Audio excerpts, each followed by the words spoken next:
What's up out there? It is that time of year again. We are coming up on October very quickly. Now, for me, I go through a Halloween horror movie marathon every year now. I started doing this in 2015 and I've done one ever since. So basically, the premise is you pick 31 films and watch them in October. Now, I've done various incarnations of this, like I've done themed lists like serial killers and the history of horror and things like that. And I've done just random films. And then I started doing these curated lists like this here.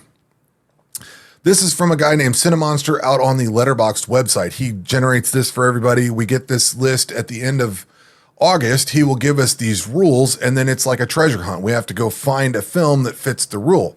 Now, you can use multiple criteria on the same film. So if you get one that has a year, a country, and an actor, and a whatever else it needs, you can mix it all together. You just want to have 31 films. I try to pick films that I've never seen before as much as possible, which I don't think I've ever rewatched anything during the month. I usually, early, mid-September-ish, somewhere in there, I start watching horror movies.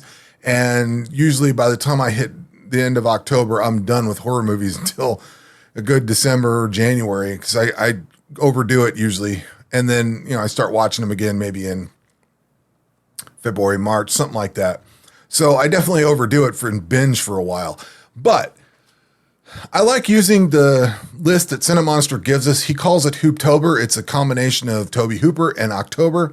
I like his list because it gives you like a little treasure hunt to go find.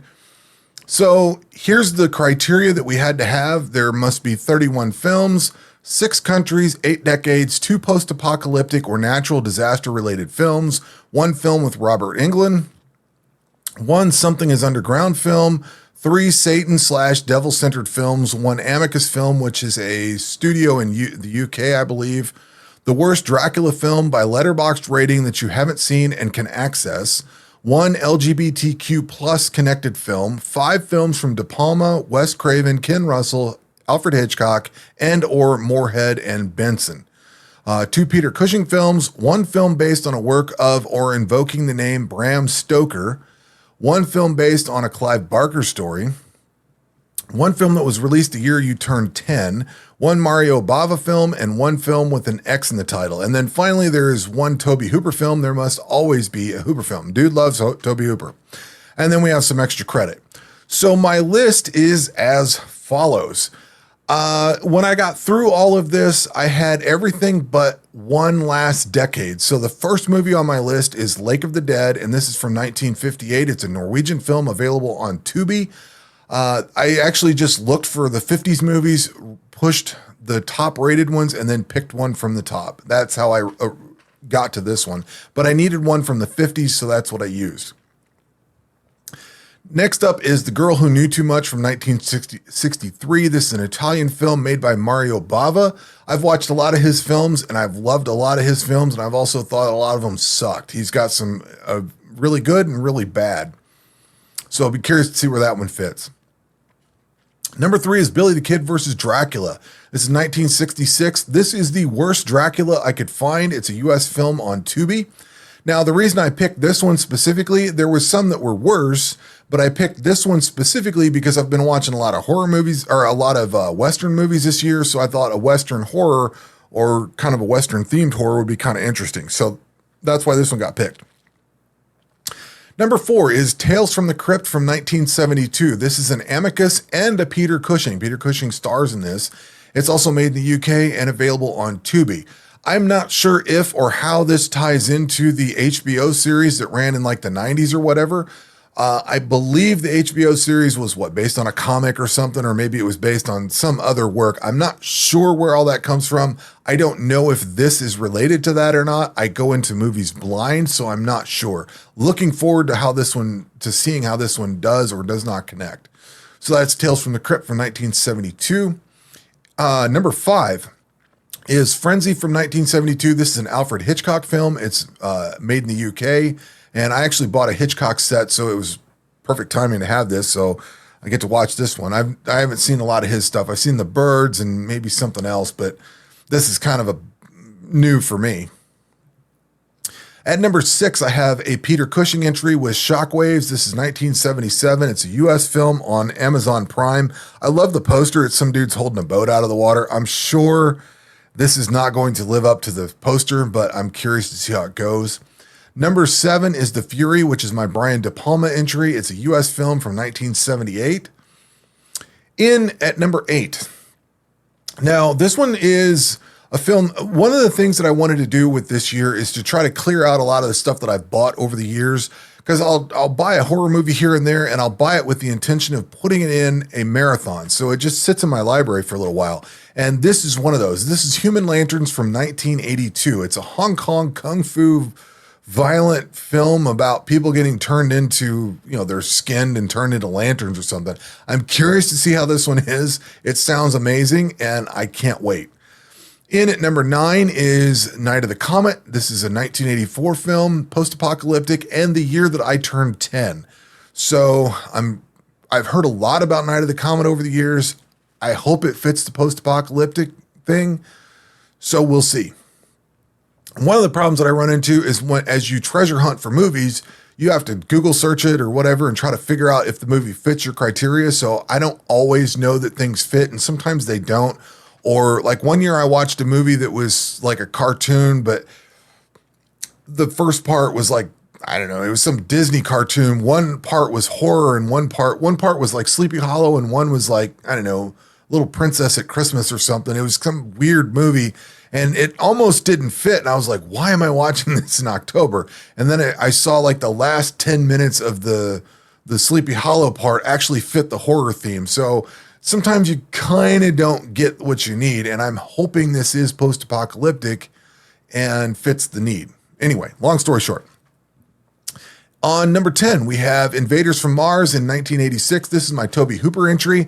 I've watched nearly everything the guy's done because I've either watched them over the years or because of this marathon, because we have to pick one every year. So I'm getting down to the point. He's got that one circus or carnival film I like, and then he's got Texas Chainsaw. So it's going to be a rotation between, I don't know, those two and maybe one others once I get through all his films. But Invaders from Mars I've not seen, so I'll be watching that this year. Number 11 is Edge of the Axe. This is one with an X in the name. It's from 1988. It's from Spain. This reminds me of a Quiet Riot cover, so I'm actually kind of interested in seeing it. It's probably a bad slasher film, but it's on Tubi, so there's a lot of these on Tubi. Tubi's doing an amazing job with movies. Looking forward to this one. Next up at number 12, we have The Lair of the White Worm, 1988. This is a Ken Russell film made in the UK, also on Tubi. This one looks like Mortal Kombat to me, with the poster and the chick holding up the little saucer. It's like a lid to whatever she's in, but she looks like somebody from Mortal Kombat holding up like a shield or whatever. I've seen this one over the years, like in the rental, sitting on the shelf, or I've seen it come up in people's lists. So I'm finally getting around to watching this one. And at number 13, we have Grave Robbers. This is 1989. This is the Something Underground entry. It's a Mexican film on Shudder. Now, I assume a movie called Grave Robbers is going to have something underground. So that's why that one made this list. Number 14 is Urban Legend from 1998. This one stars Robert Englund. It's a Canadian film. I've never actually watched the Urban Legend movies. I bought all 3 of them earlier this year, and I've been meaning to get around to them. But we got to the point where I was picking films for the marathon, and I saw I needed one from Robert Englund, and he stars in this, so no brainer, it made the list. Number 15 is Time of the Wolf from 2003. Again, I hope this one fits the bill. It's my other post-apocalyptic entry, and it's a French film on Tubi. In at number 16 is Red Eye from 2005. This is a Wes Craven film, U.S. made. I believe I've seen this before, or I'm 50-50 on whether I have seen this or not. I can't remember. So either way, I don't remember enough about it. Even if I have seen it before, it's going to be like seeing it for the first time anyway. Number 17 is Inland Empire from 2006. This is a David Lynch film. I've heard a lot of good things about this. I do like some David Lynch, so I'm curious to see how this one goes. It's an extra film. It's from France, so it fit a couple of little tick marks in there. And yes, these all say 80s. I did some bad copy paste job. I need to change this to 2000s, but I did not correct everything that I copied and pasted. Up in number 18 is Dread from 2009. This is based on a Clive Barker story. It's from the UK and also available on Tubi. Now, I am hit or miss on Clive Barker. I love the Hellraiser series, at least the first four, and I love Midnight Meat Train. Rawhead Rex is okay. He's got a few others, like Lord of the Illusions, I thought sucked. I've read some of his books, like Imagica, and I wasn't real impressed. But I'm curious to see where this one goes. So that's Dread from 2009. Up next in 19 is The Ranger from 2018. This is an LGBTQ plus connected film. It's available on Shudder. I've been wanting to watch this for a while. I just haven't gotten around to it. Apparently, it's something to do with some punk rockers that get into it with a park ranger or something. It's like a slasher or something, and one of the characters is LGBTQ plus or whatever. So it easily made my list because I've really been wanting to see this anyway. And same thing with the next one up at number 20, we have Suspiria from 2018. This has Satan/devil centered topic, which I didn't really remember this. I've seen the original Suspiria. I have not seen the remake. This is an Italian film on Amazon Prime, which I'm really looking forward to seeing. I've been wanting to watch for a long time now. I've just never gotten around to it. So once I saw it was Satan and devil related, like I've seen the original one so long ago, I don't remember it now. But when I saw that, it easily made my list. And on number 21 is Synchronic from 2019. This is the Moorhead and Benson entry. They've made some other films that I cannot recall the names of, but they're kind of like alien abduction type movies. And I think a lot of this stuff is kind of in the same movie universe for them. They also made the movie Spring. So they've got some good movies, and I've liked what I've seen. I bought Synchronic. This is another one that I bought a couple years ago, and I've been sitting on waiting to watch. Same thing with number 22, which is Antebellum. I bought this a couple years ago, and I've been wanting to watch this. It's just been sitting there waiting to go. And I bought number 23. I bought Becky earlier this year. It's got dude from King of Queens in it, I think. And this is one I picked up for like $5, and I thought, well, I'll check it out. And I didn't need it for a criteria, but I just put it in my list because I had room. So that one made it in here. And then we have number 24, May the Devil Take You To. This is an Indonesian film from 2020. This is available on Shudder, and it's a satanic, devil-centered film. I hope that's what it is. It's in the name, but I hope it actually lives up to what it is. Number 25 is The Outwaters from 2022. This is an extra film. I saw somebody talking about this. They said it's like really weird, crazy, artsy movie, so I was kind of interested in seeing it. So I'm going to check that one out. I thought about putting Skinamarink in because it's kind of along the same lines, just weird. But I thought I didn't want to have too many of those in here. And this one looks kind of, I like the poster a little bit more. So I'm going to check this one out. Number 26 is Spirit Halloween, the movie. This is from 2022. I actually bought this a couple years ago. It was dirt cheap, but I haven't got it into my list yet. So I thought, you know what? I need an extra film, so I put it in there. Number 27 is the one that I am anticipating the most, and that is Talk to Me. This is from 2022. It's an Australian film. This is one where the chick has to like hold the hand for a while, and then all kind of crazy stuff happens. I am really looking forward to this one. Really wanting to see it.